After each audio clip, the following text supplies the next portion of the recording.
গত মাসে ইসরায়েল অতর্কিত হামলা চালিয়ে ইরানের বেশ কয়েকজন শীর্ষ সামরিক কর্মকর্তা ও পারমাণবিক বিজ্ঞানীকে হত্যা করেছে।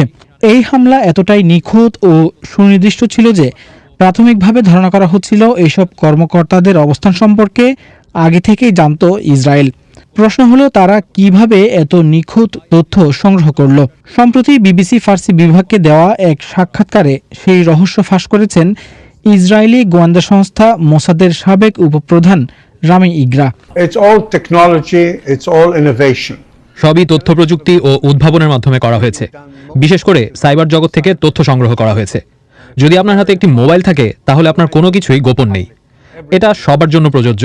আর যদি আপনি রেভলিউশনারি গার্ডের শীর্ষ কমান্ডার হন তাহলে তো কথাই নেই। আপনার বাসা কোথায়, আপনি কোন ফ্ল্যাটে থাকেন, এসব সবাই জানে। আপনার টেলিফোন আছে, পরিবার আছে, তারা স্মার্টফোন ব্যবহার করে। সুতরাং আপনার সব তথ্য সাইবার জগতে আছে। যার দরকার সে এসব তথ্য সহজে নিতে পারে। এখন প্রশ্ন হলো, মিসাইল কিভাবে সুনির্দিষ্ট বেডরুমে হামলা করলো? এর উত্তর হলো, এটা আরও স্পর্শকাতর প্রযুক্তি, যেটার উন্নয়নে গত 2 বছর ধরে ইসরায়েল কাজ করছে।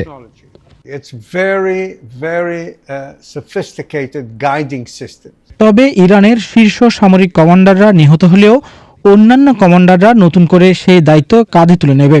ফলে ইরানকে এভাবে হামলা চালিয়ে দুর্বল করা যাবে না, এমনটাও মনে করেন মোসাদের সাবেক এই শীর্ষ কর্মকর্তা।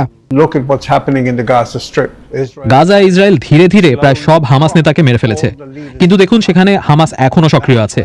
তার মানে আপনি শীর্ষ 15 জন ব্যক্তিকে মেরে ফেলে কোনো যুদ্ধ জিততে পারবেন না। 9.5 কোটি লোকের দেশে ওই 15 জনের শূন্যতা পূরণ কোনো বিষয় নয়।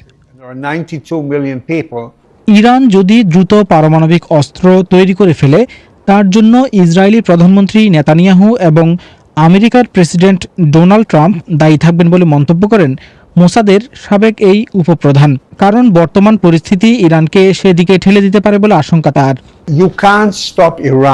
পারমাণবিক বোমা বানানো থেকে ইরানকে থামানো যাবে না যদি না তাদের আলোচনার টেবিলে না আনা যায়। ইরানের যে 408 কেজি সমৃদ্ধ ইউরেনিয়াম আছে তার জন্য নেতানিয়াহু আর ট্রাম্পই দায়ী। তারা ওবামা চুক্তি বাতিল করেছিল কারণ তাদের মতে ওবামা চুক্তি খারাপ ছিল। তারা আরো ভালো চুক্তি করতে চেয়েছে কিন্তু পারেনি।